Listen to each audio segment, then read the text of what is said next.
social order, primitive fighting for one's existence is subject only to the law of the jungle.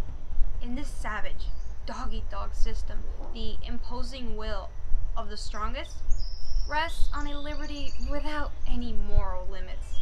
Each subject, in total freedom, can defeat his opponent or die.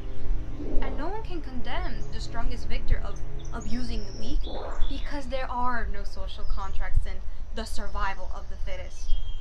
When humans create a society and thus a state, the first and natural expression of that united will is the establishment of a new and necessary respect for their own code of laws and general civilian conduct that will ensure a broader, more collective justice.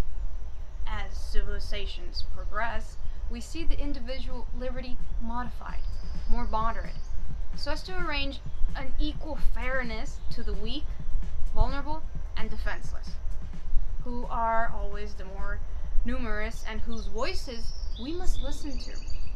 In time, people bestow and concede the direct and exclusive management of strength to the government to sustain a much-needed order and peace. This problem has already been solved in the West through social democracy and welfare states, but not everyone's answer was the same, since each country has a very different circumstance.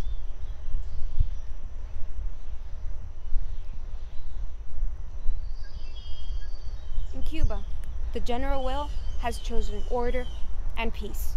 To dismantle the Cuban state would be going against that majority that doesn't want a civil war or return to the past.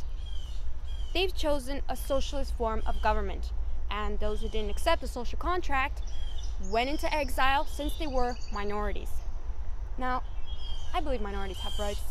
Thus, I urge the Cuban government to listen to the less numerous voices and to remember the patriotic Cubans who live abroad.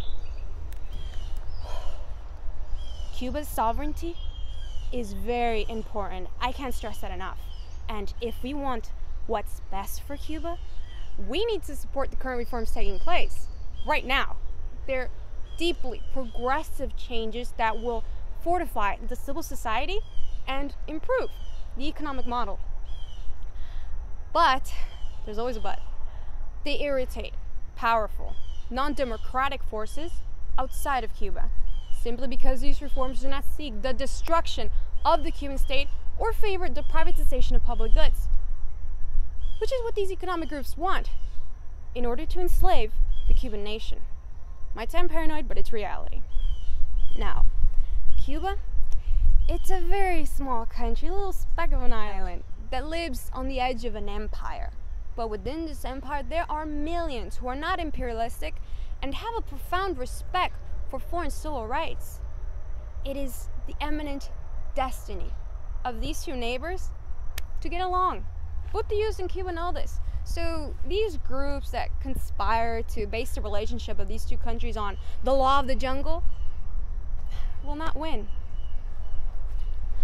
Some very greedy people, individuals, have put their eye on Cuba and are actively working to spark the violent fuse of an Arab Spring inside of the island. They try to confuse and manipulate young people, weakening patriotism with intellectuals, beautiful words, and subversion. But we will not forget Jose Marti or lose our sovereignty. I'm sure that we'll get ahead. We'll keep moving forward without losing Cuba.